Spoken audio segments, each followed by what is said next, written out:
ओम शांति। बेहद का बाप मनसी बाबा परमपिता परमात्मा यहाँ आए हैं हम सभी को पढ़ाने। तो हम सब संगम युग में हैं। इस संगम युग में परमात्मा आकर जो पढ़े हमको पढ़ाते हैं सारे कल्प में, और कभी भी ये पढ़े हमको नहीं मिलेगा। इसलिए इस पढ़े में बहुत ध्यान से पढ़ना है, क्योंकि ये पढ़ाई स्वयं भगवान पढ़ाते हैं इस संगम युग में आकर के। और ये जो पढ़ाई पढ़ाते हैं बहुत नई पढ़ाई है। नई पढ़ाई इसलिए है क्योंकि यहाँ पे ये शिक्षा दिया जाता है अशरीरी भाव का, शरीर को भूलना है। हद में जो पढ़ाई पढ़ाते हैं एक जन्म के लिए, लेकिन ये जो बेहद का पढ़ाई है ये 21 जन्म के लिए होता है। और फिर परमात्मा कहते हैं तुम इस शरीर से डिटैच हो जाओ, माना मुर्दा हो जाओ, क्योंकि हम इस शरीर को छोड़ करके हम आत्मा ही हम जाएंगे परम धाम परमात्मा के साथ। इसलिए ये बेहद का जो नाटक है, सब जो ये हद का नाटक है सब विनाश हो जाने वाला है। हमको बेहद की पढ़ाई पढ़ना है और बेहद का बाप आए हैं पढ़ाई पढ़ाने के लिए। अब हमको इस दुनिया से उस दुनिया में जाना है। ये संसार में हम आए हैं अभिनय करने के लिए, पाठ बजाने के लिए। हमारा पाठ अब पूरा हो चुका है। अब हम आत्माएं परमात्मा के साथ वापिस जाएंगे अपने घर। आइए आज परमपिता परमात्मा बेहद का पिता हमको क्या शिक्षा दे रहे हैं सुनेंगे। आज का वाणी है 9 जनवरी 2021 की साकार महावाक्य। आज बाबा कहते हैं मीठे बच्चे, बेहद के बाप को याद करना यह है गुप्त बात। याद से याद मिलती है, जो याद नहीं करते उन्हें बाप ही कैसे याद करें। आज का प्रश्न है संगम पर तुम बच्चे कौन सी पढ़ाई पढ़ते हो जो सारा कल्प नहीं पढ़ी जाती। बाबा का उत्तर है जीते जी शरीर से न्यारा अर्थात मुर्दा होने की पढ़ाई अभी पढ़ते हो, क्योंकि तुम्हें कर्मातीत बनना है। बाकी जब तक शरीर में है तब तक कर्म तो करना ही है। मन भी अमन तब हो जब शरीर ना हो। इसलिए मन जीते जगत जीत नहीं, लेकिन माया जीते जगत जीत। ओम शांति। बाप बेट बच्चों को समझाते हैं क्योंकि यह तो बच्चे समझते हैं, बेसमझ को ही पढ़ाया जाता है। अब बेहद का बाप ऊंच से ऊंच भगवान आते हैं तो किसको पढ़ाते होंगे? जरूर जो ऊंच से ऊंच बिल्कुल बेसमझ होंगे। इसलिए कहा ही जाता है विनाश काले विपरीत बुद्धि। विपरीत बुद्धि कैसे हो गए हैं? 84 लाख योनियां लिखा हुआ है ना, तो बाप को ही 84 लाख जन्मों में ले आए हैं। कह देते हैं परमात्मा कुत्ते बिल्ली जीव जंतु सब में है। बच्चों को समझाया जाता है, यह तो सेकंड नंबर पॉइंट देनी होती है। बाप ने समझाया है जब कोई नया आता है तो पहले पहले उनको हद के और बेहद के बाप का परिचय देना चाहिए। वह बेहद का बड़ा बाबा और यह हद का छोटा बाबा। बेहद का बाबा माना ही बेहद आत्माओं का बाप। वह हद का बाप जीव आत्मा का बाप हो गया। वह है सब आत्माओं का बाप। यह नॉलेज भी सब एक रस नहीं धारण कर सकते हैं। कोई 1% धारण करते हैं तो कोई 95% धारण करते हैं। यह तो समझ की बात है। सूर्यवंशी घराना होगा ना, राजा रानी तथा प्रजा। यह बुद्धि में आता है ना। प्रजा में सब प्रकार के मनुष्य होते हैं। प्रजा माना प्रजा। बाप समझाते हैं यह पढ़ाई है, अपनी बुद्धि अनुसार हर एक पढ़ते हैं। हर एक को अपना अपना पाठ मिला हुआ है, जिससे कल्प पहले जितनी पढ़ाई धारण की है उतनी अब भी धारण करते हैं। पढ़ाई कब छिपी नहीं रह सकती, पढ़ाई अनुसार ही पद मिलता है। बाप ने समझाया है, आगे चल इम्तिहान तो होना ही है, बिगर इम्तिहान ट्रांसफर तो हो न सके। पिछाड़ी में सब मालूम पड़ेगा, बल्कि अभी भी समझ सकते हैं कि किस पद के हम लायक हैं। भर लज्जा के मारे सबके साथ साथ हाथ उठा लेते हैं, दिल में समझते भी हैं हम यह कैसे बन सकेंगे, तो भी हाथ उठा देते हैं। समझते हुए भी फिर हाथ उठा लेना, यह भी अज्ञान कहेंगे। कितना अज्ञान है, बाप तो झट समझ जाते हैं। इसमें तो उन स्टूडेंट्स में अकल होता है, वो तो समझते हैं हम स्कॉलरशिप लेने के लायक नहीं है, पास नहीं होगा। इससे तो वह ज्ञानी अच्छे जो समझते हैं, टीचर जो पढ़ते हैं, उसमें हम कितने मार्क्स लेंगे। ऐसे थोड़े ही कहेंगे हम पास विद ऑनर होंगे, तो सिद्ध होता है यहाँ इतनी भी बुद्धि नहीं है। देह अभिमान बहुत है। जब तुम आए हो यह लक्ष्मी नारायण बनने, तो चलन बड़ी अच्छी चाहिए। बाप कहते हैं कोई तो विनाशकाली विपरीत बुद्धि है, क्योंकि कायदे से बाप से प्रीत नहीं है, तो क्या हाल होगा, उच्च पद पा नहीं सकेंगे। बाप पेट तुम बच्चों को समझाते हैं विनाशकाली विपरीत बुद्धि का अर्थ क्या है। बच्चे ही पूरा नहीं समझ सकते हैं, तो फिर और क्या समझेंगे। जो बच्चे समझते हैं हम शिव बाबा के बच्चे हैं, वही पूरा अर्थ को नहीं समझते हैं। बाप को याद करना यह तो है गुप्त बात। पढ़ाई तो गुप्त नहीं है ना, पढ़ाई में नंबरवार है। सब एक जैसा थोड़े ही पढ़ेंगे। बाप तो समझते हैं यह अभी बेबीजी है, बेबीज माना छोटा बच्चा है। ऐसे बेहद के बाप को 3-3, 4-4 मार्क्स याद भी नहीं करते हैं। मालूम कैसे पड़े कि याद करते हैं, जबकि उनकी चिट्ठी आए, फिर उस चिट्ठी में सर्विस समाचार भी हो कि यह रूहानी सर्विस करता हो। सबूत चाहिए ना। ऐसे देह अभिमानी बहुत होते हैं जो न तो कभी याद करते हैं, न सर्विस का सबूत दिखाते हैं। कोई तो समाचार लिखते हैं, बाबा फलाने फलाने आए, उनको यह समझाया, तो बाप ही समझते हैं बच्चा जिंदा है। सर्विस समाचार ठीक देते हैं। कोई तो 3-4 मास पत्र भी नहीं लिखते हैं।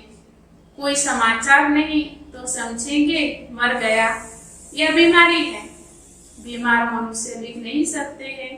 यह भी कोई लिखते हैं हमारी तबीयत ठीक नहीं थी, इसलिए पत्र नहीं लिखा।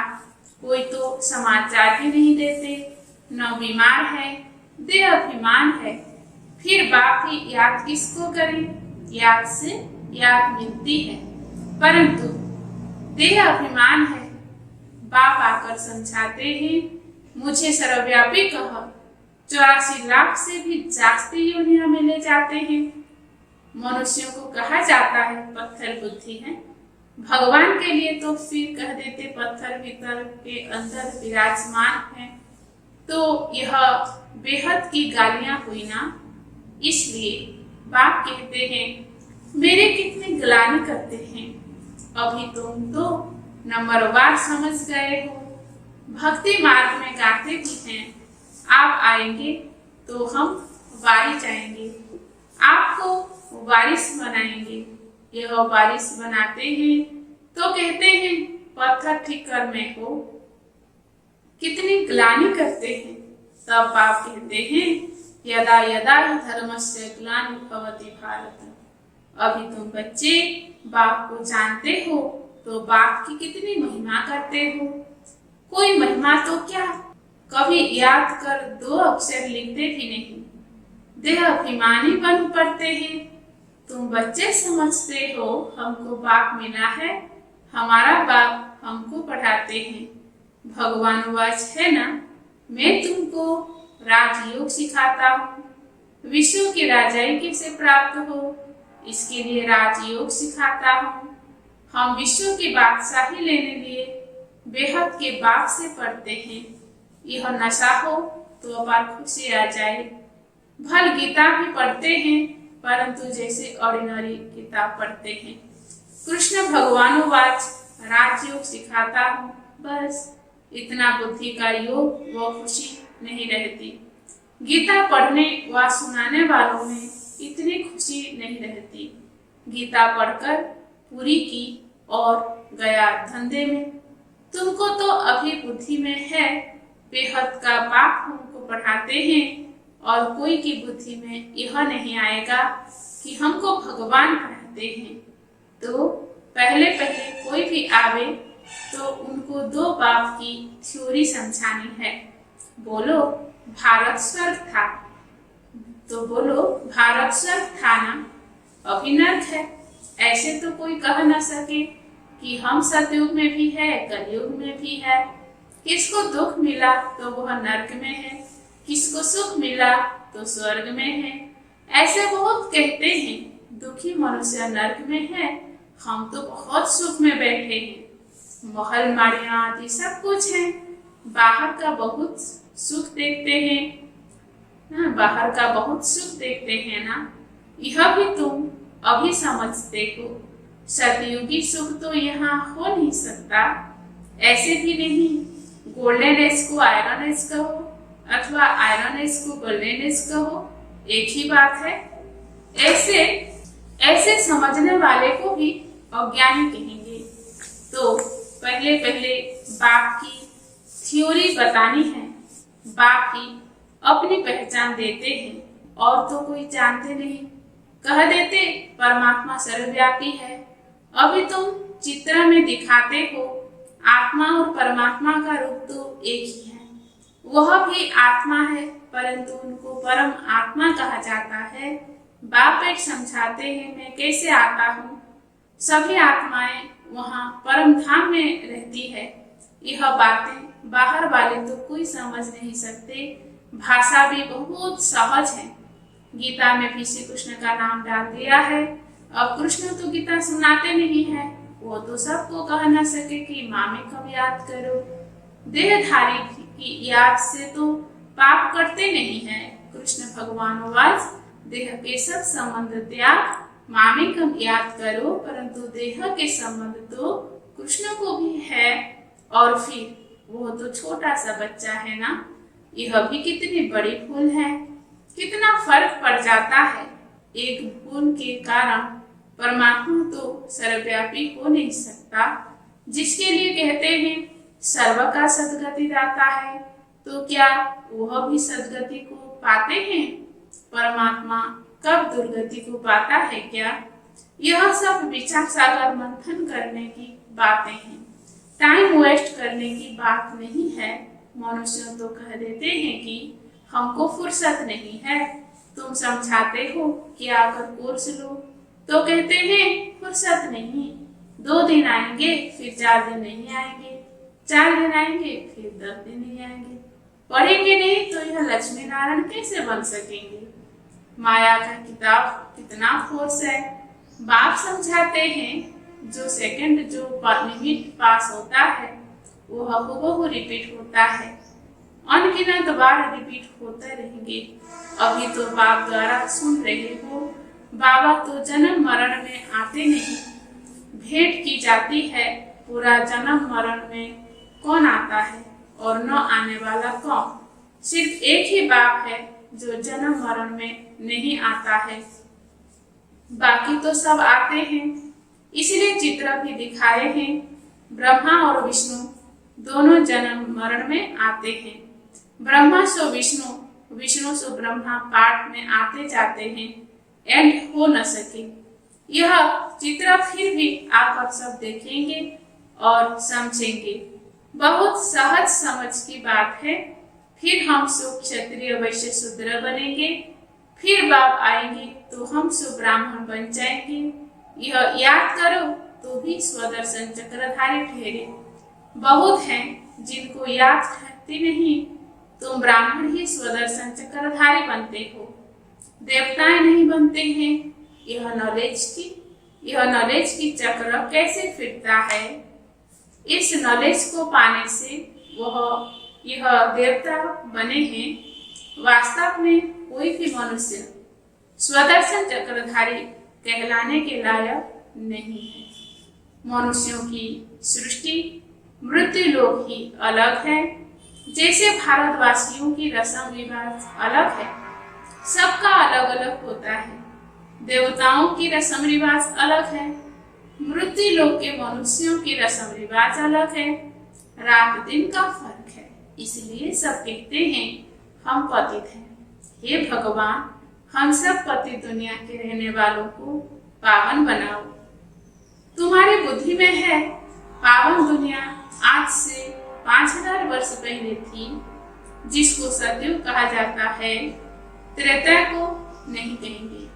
बाप ने समझाया है, वह है फर्स्ट क्लास, यह है सेकंड क्लास।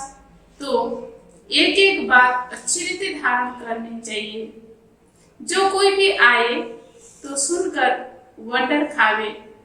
कोई तो वंडर खाते हैं, परंतु फिर उनको फुर्सत नहीं रहती जो पुरुषार्थ करें। फिर सुनते हैं पवित्र जरूर रहना है।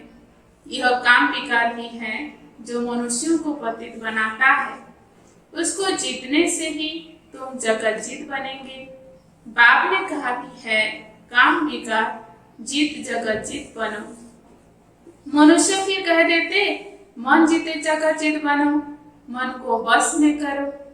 अब मन अमन तो तब हो जब शरीर ना हो, बाकी मन अमन तो कभी होता ही नहीं। देह मिलती ही है कर्म करने के लिए, तो फिर कर्मातीत अवस्था में कैसे रहेंगे। कर्मातीत अवस्था कहा जाता है मुर्दे को। जीते जी मुर्दा शरीर से न्यारा, तुमको भी शरीर से न्यारा बनने की पढ़ाई पढ़ानी है। शरीर से आत्मा अलग है, आत्मा परम धाम की रहने वाली है। आत्मा शरीर में आती है तो उनको मनुष्य कहा जाता है। शरीर मिलता ही है कर्म करने लिए। एक शरीर छूट जाएगा, फिर दूसरा शरीर आत्मा को लेना है कर्म करने लिए। शांत तो तब रहेंगे जब कर्म नहीं करना होगा। मूल वतन में कर्म होता नहीं। सृष्टि का चक्र यहाँ फिरता है। बाप को और सृष्टि चक्र को जानना है, इसको ही नॉलेज कहा जाता है। यह आंखें जब तक पतित क्रिमिनल है तो इन आंखों से पवित्र चीज देखने में आ नहीं सकती। इसलिए ज्ञान का तीसरा नेत्र चाहिए। जब तुम कर्मातीत अवस्था को पाएंगे अर्थात देवता बनेंगे, फिर तो इन आंखों से देवताओं को देखते रहेंगे। बाकी इस शरीर में इन आंखों से कृष्ण को देख नहीं सकते। बाकी साक्षात्कार किया तो उससे कुछ मिलता थोड़े ही है। अल्पकाल के लिए खुशी रहती है, कामना पूरी हो जाती है। ड्रामा में साक्षात्कार की भी नोंद है, इसे प्राप्ति कुछ नहीं होती। अच्छा, मीठे मीठे सिकिरत है बच्चों प्रति माता पिता बाप दादा का याद प्यार और गुड मॉर्निंग। रूहानी बाप की रूहानी बच्चों को नमस्ते। हम रूहानी बच्चों का भी रूहानी माता पिता बाप दादा को याद प्यार और गुड मॉर्निंग और नमस्ते नमस्ते नमस्ते। धारणा के लिए मुख्य सार है। पहला पॉइंट, शरीर से न्यारी आत्मा हूँ, जीते जी इस शरीर में रहते जैसे मुर्दा। इस स्थिति के अभ्यास से कर्मातीत अवस्था बनानी है। दूसरा पॉइंट है, सर्विस का सबूत देना है। देहभान को छोड़ अपना सच्चा सच्चा समाचार देना है। पास विद अनर्थ होने का पुरुषार्थ करना है। आज का वरदान है, सर्व खाते और रिश्ते एक बाप से रखने वाले डबल लाइफ फरिश्ता भव। वरदान का विस्तार है, डबल लाइट फरिश्ता बनने के लिए देह के भान से भी परे रहो, क्योंकि देह भान मिट्टी है। यदि इसका भी बोझ है तो भारीपन है। फरिश्ता अर्थात अपनी देह के साथ भी रिश्ता नहीं। बाप का दिया हुआ तन भी बाप को दे दिया, अपनी वस्तु दूसरे को दे दी तो अपना रिश्ता खत्म हुआ। सब हिसाब किताब, सब लेन देन, बाप से बाकी सब पिछले खाते और रिश्ते खत्म। ऐसे संपूर्ण बेघर ही डबल लाइफ फरिश्ते हैं।